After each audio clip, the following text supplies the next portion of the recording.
మే 3వ తారీఖున పెద్దపల్లి పార్లమెంటు పరిధిలోని జగిత్యాల జిల్లా ఎండపల్లి మండలం రాజారాంపల్లె గ్రామంలో జరిగే ముఖ్యమంత్రి రేవంత్ రెడ్డి ఎన్నికల ప్రచార సభకు సంబంధించిన ఏర్పాట్లను ఐటీ శాఖ మంత్రి దుద్దిళ్ల శ్రీధర్ బాబు, ధర్మపురి శాసనసభ్యులు ప్రభుత్వ విప్ అడ్లూరి లక్ష్మణ్ కుమార్ కలిసి పరిశీలించారు. ఈ సందర్భంగా మంత్రి శ్రీధర్ బాబు మాట్లాడుతూ పెద్దపల్లి పార్లమెంట్లో గడ్డం వంశీ గెలుపు ఖాయమైందని ధీమా వ్యక్తం చేశారు. బీజేపీ, బీఆర్ఎస్ పార్టీలు పేద ప్రజలకు ఏమీ చేయలేక విఫలమయ్యాయని, కాంగ్రెస్ ప్రభుత్వం ప్రజలకు అందజేస్తున్న సంక్షేమ పథకాలు చూసి కాంగ్రెస్ ప్రభుత్వంపై తప్పుడు ఆరోపణలతో ప్రచారం చేస్తున్నారని, రాబోయే కాలంలో ప్రజలు బీఆర్ఎస్, బీజేపీ పార్టీలకు బుద్ధి చెప్తారని తెలిపారు. ఈరోజు ఆరోగ్యపరమైన ఇబ్బందులు వచ్చినప్పుడు ఆరోగ్యశ్రీని పూర్తి స్థాయిలో అమలు చేయలేని దౌర్భాగ్యమైన ప్రభుత్వాలు బీఆర్ఎస్ కానీ బీజేపీ ప్రభుత్వాలు మేము చేయలేకపోయినాము అని ఒప్పుకోలేని పరిస్థితిలో మా పైన అసత్య ప్రచారం చేయడానికి ప్రయత్నం చేస్తూ ఉన్న తరుణంలో ఇదే అడగండి. ఇక్కడున్న మరి మంత్రిగా ఉన్న కొప్పుల ఈశ్వర్ గారిని ఈ నియోజకవర్గంలో ఎంతమందికి ఇల్లు కట్టిండ్రు 10 సంవత్సరాల కాలంలో.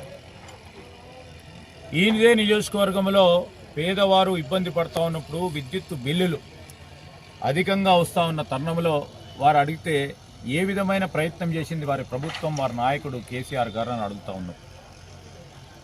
ఇవన్నీ బేరీజు చేసుకునే ఈరోజు ధర్మపురి నియోజకవర్గ ప్రజలు లక్ష్మణ్ కుమార్ గారికి ఇంకా బలం చేకూర్చే విధంగా వారి ఓటు హక్కును సద్వినియోగం కావాలంటే కాంగ్రెస్ పార్టీకి ఓటేసే కార్యక్రమం చేయాలని కోరటం, దానికి తోడు వారు ఎవరికి ఓటేసినా ప్రభుత్వం మాది. రేపు ఇంకా మేలైన కార్యక్రమం చేయాలి. నియోజకవర్గానికి సంబంధించిన అభివృద్ధి, సంక్షేమం 10 అంతలు ముందుకు తీసుకెళ్లాలంటే ఒక ప్రణాళికాబద్ధమైన కార్యక్రమం, కార్యాచరణ, సాగునీటికి సంబంధించి, త్రాగునీటికి సంబంధించి, ఈరోజు యువతకు సంబంధించిన ఉపాధి విషయంలో ఒక ప్రణాళిక సిద్ధం చేసుకున్నారు లక్ష్మణ్ కుమార్ గారు. వారికి చేదోడు వాదోడుగా వారిని ఇంకా బలపరిచే కార్యక్రమం చేసే దిశలో ఈ ధర్మపురి ప్రజలు అందరూ కూడా వివేకవంతులు. తప్పకుండా ఇంకా పెద్ద ఎత్తున మా